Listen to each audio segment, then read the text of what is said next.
بسم الله والصلاة والسلام على رسول الله صلى الله عليه وسلم. النهاردة إن شاء الله بعد ما نصلي على سيدنا محمد صلى الله عليه وسلم هنتكلم عن موضوع بعنوان دروس مستفادة من السوبر المصري.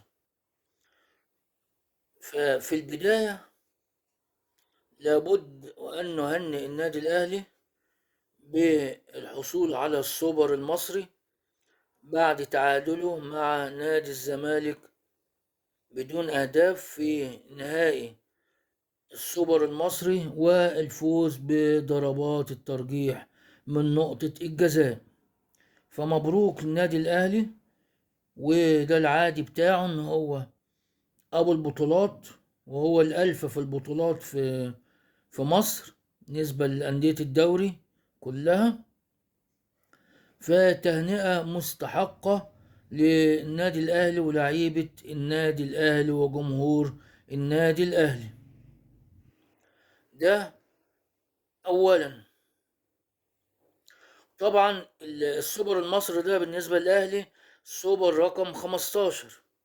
طبعا جماهير الأهلي بتطمح في السوبر رقم 16 و17 وهكذا، ولكل مجتهد النصيب. من وجد، من جد وجد، ومن زرع حصد. فبالتوفيق للنادي الأهلي وجماهيره، ومرة تانية مبروك للنادي الأهلي الحصول على السوبر المصري. طيب، نصلي على سيدنا محمد صلى الله عليه وسلم وننتقل للنقطة التانية. احنا الدروس المستفادة دي بناخدها بهدوء على رأي الإعلامي الكبير عماد أديب، كان له برنامج اسمه بهدوء. فاحنا بنتكلم بهدوء على أساس إن احنا نستفاد من الدروس المستفادة من هذا اللقاء. النقطة التانية بعنوان الأيام دول، يوم حلو ويوم مر. النهاردة أو امبارح الخميس نادي الأهلي فاز بالسوبر المصري. قبليها بفترة كان نادي الزمالك فايز بالسوبر الأفريقي، وبرضه على حساب النادي الأهلي.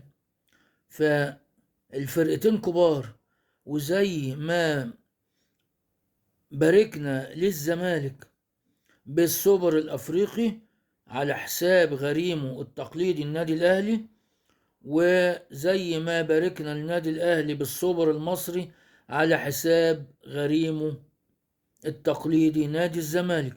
فبنقول للجمهور إيه عشان نمنع التعصب؟ الأيام دول، يوم ليك ويوم عليك، يوم حلو ويوم مر. فلا تفرح الفرح الجامد قوي لما فريقك يكسب، افرح بس في حدود المعقول، ولا تزعل الزعل الجامد قوي لما فريقك يخسر. ليه؟ الزمالك كان كسبان السوبر الافريقي وخسر السوبر المصري. الاهلي كان كسبان، كان خسران السوبر الافريقي وكسب السوبر المصري. فهي الرياضة كده، مكسب وخسارة. ما ينفعش، محدش بياخد كل حاجة.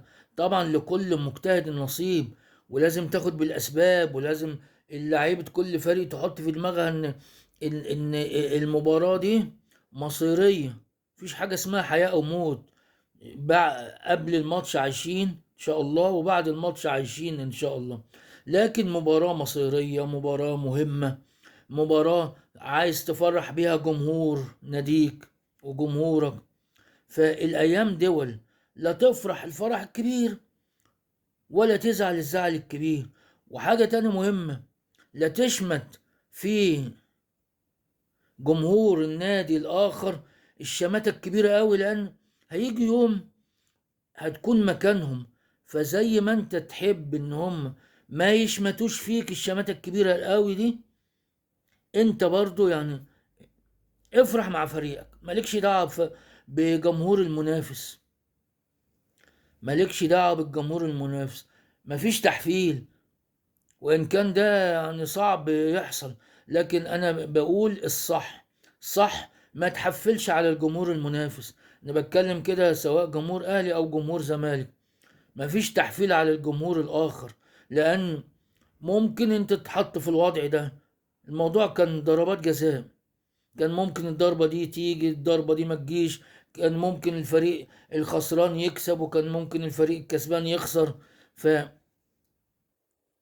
فالأيام دول افرح، ما تحفلش على جمهور الفريق الآخر.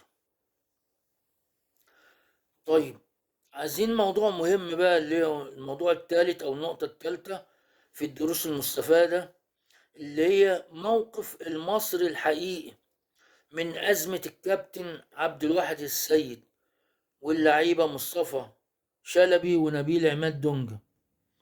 المفروض احنا كمصريين في الأول وفي الآخر عبد الواحد السيد ده مصري، في الأول وفي الآخر مصطفى شلبي ونبيل عماد دونجا مصريين، لازم نتعاطف معاهم. كان ممكن تكون انت وكان ممكن أكون أنا في نفس الموقف ده، أو في موقف شبيه، مواقف شبيهة، أزمات، ابتلاءات. فالمفروض المصري الحقيقي ما يشمتش في أزمات الغير.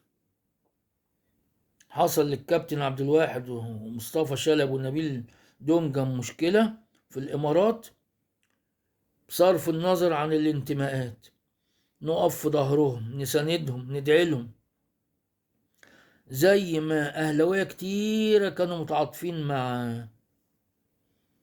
مع لعيب الزمالك الباك الشمال، اللهم صل على النبي، مش فاكر اسمه.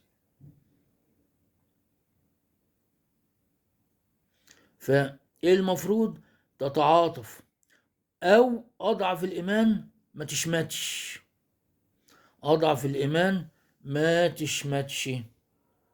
ليه؟ الايام دول ممكن انت تتحط في الموقف ده، تحب جمهور المنافس يشمت فيك؟ لا. هتقول لي طب ما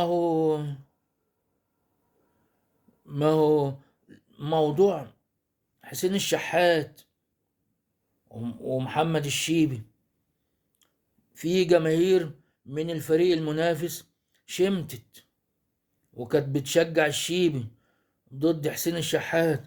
اقول لك مش كلهم، معظم القاعدة العريضة من جمهور نادي الزمالك محترمة، وبعدين لكل قاعدة شواذ. ايه المشكلة يعني؟ صوابعك مش زي بعضها، لكن الغالبية العظمى جماهير محترمة. وحتى لو قلة شمتت وكانت ضد حسين الشحات، المفترض ما تقابلش الإساءة بالإساءة، قابل الإساءة بإيه؟ بالإحسان، عشان نصلح بعض، عشان نصلح بعض. مش الناس اللي بتوع السوشيال اللي بيحبوا يعني زي ما المثل بيقول إيه، جنازة، عايز جنازة ويشبع فيها لطم. اللي يحب إيه؟ يشعل الدنيا، يقول لك ما هم عملوا كده مع حسين الشحات، احنا لا، ما نعملش. المصري الأصيل سواء أهلاوي زملكاوي أي نادي جماهيري أو أصيل ما يشمتش في لعيب من فرقة منافسة عنده مشكلة، ما يشمتش في أي لاعب، ومش شرط فرقة منافسة، أي مصري عنده مشكلة لازم تتعاطف معاه. أضعف الإيمان بالقلب، ادعي له يا أخي ربنا يفك مشكلته، ربنا يفك كربه، عشان تلقى الله لا يقدر لو وقعت في مشكلة ولا في كرب ولا في ابتلاء، تلقى اللي يدعي لك بظهر الغيب وانت ما تعرفوش. فما عجبنيش الناس اللي هي شمتانة في عبد الواحد السيد ومصطفى شلبي ونبيل عماد دونجا.